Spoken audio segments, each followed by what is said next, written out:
Today in Great Stories in Bioethics, I want to tell you about 7 unsung heroes who fed the world. This is my personal YouTube channel.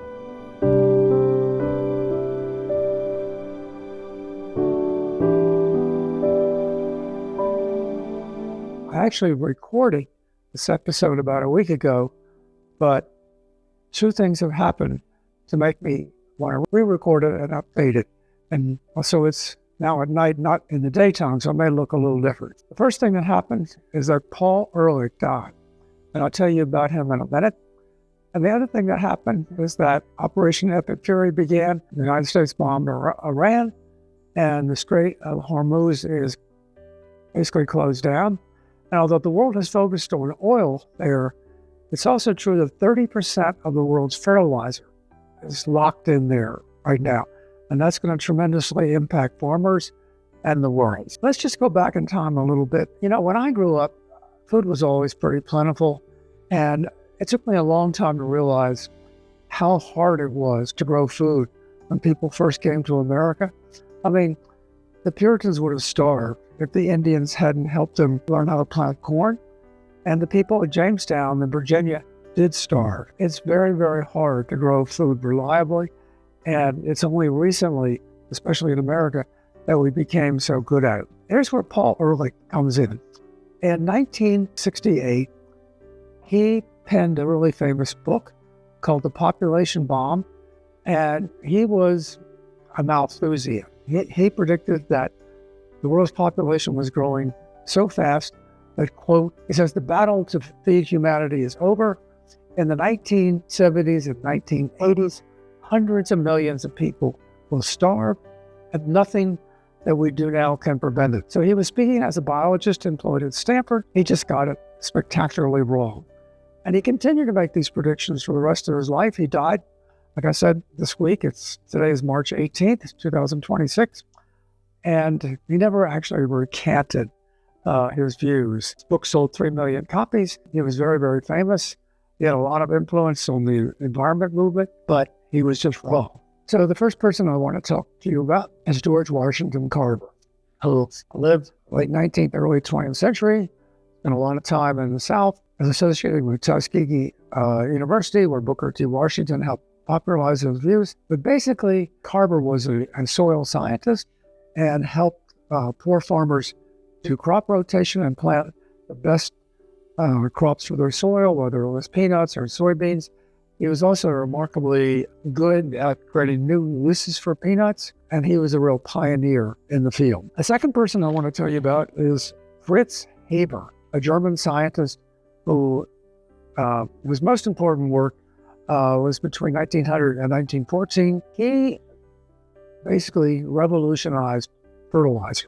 So before him, plants, of course, need fertilizer, and things like Chilean saltpeter and manure were used, but it's very inefficient, and you can't grow massive amounts of corn and wheat with manure very easily. What Haber did, he developed a process for mixing nitrogen out of the air by combining it with hydrogen to make ammonia, to make nitrates for fertilizer. This is so-called bread from the air. It was effective. He ended up winning a Nobel Prize for this. Later, an industrialist named Bosch basically scaled up the process, allowed what's now called the Haber-Bosch process to mass produce nitrates and fertilizer. Unfortunately, it's also true that the same process, if you produce ammonia and nitrates, also can make bombs.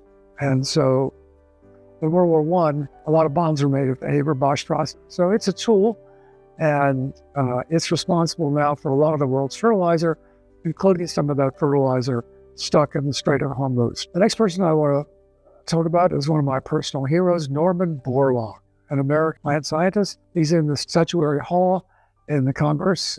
He should be, because he's an American hero. He is sometimes called the father of the Green Revolution, and he basically developed a kind of high-yield wheat that would grow in all kinds of conditions. He started in marshes, then he went to high altitudes. He crossed many different varieties, and he developed a wheat that basically could be grown anywhere in the world.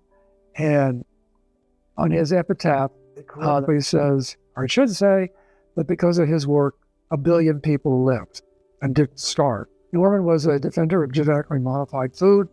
For him, it was just a quicker way of doing what people had done in a more crude way before the crosses. I once wrote a book called Designer Food. Norman was very nice about normating the book. I basically argue there that organic food grown in manure cannot feed the world. It's too labor intensive for women. The only way to really feed the world is with hybrid corn and genetically modified plants and things like Roundup. Anyway, that's what the science seems to tell us. Norman recently died, I think in 2008. He was a great man. Jimmy Carter once called him a great humanitarian, and Carter, of course, was a peanut farmer himself, and a great humanitarian. Before Norman Borlaug, there was a man named Henry Wallace, who was actually a vice president of the United States.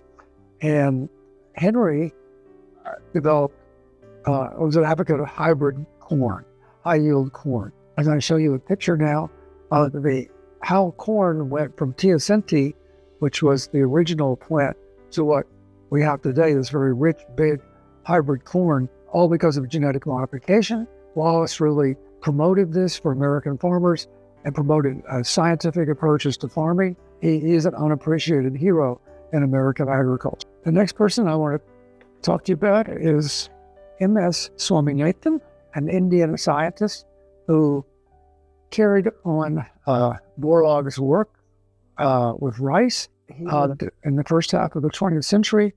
And when he began, India was facing starvation, had to import food. After his work, India actually became food self-sufficient and actually sometimes exported wheat.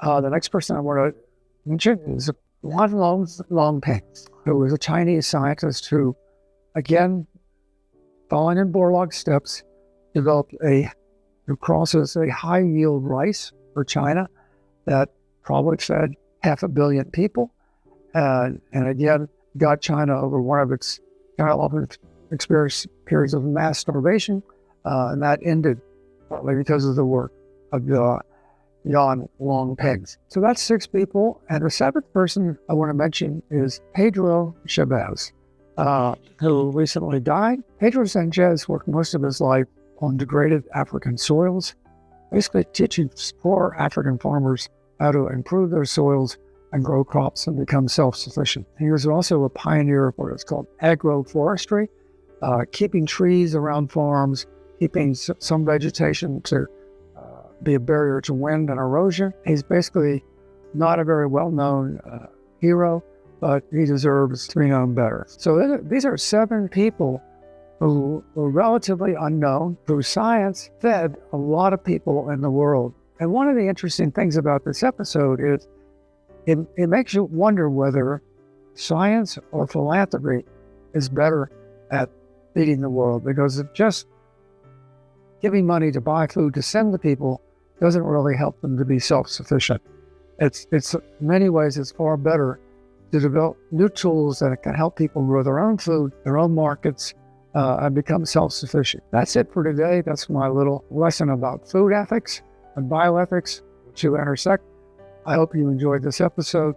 If you did, share it, ring the bell. See you next Tuesday.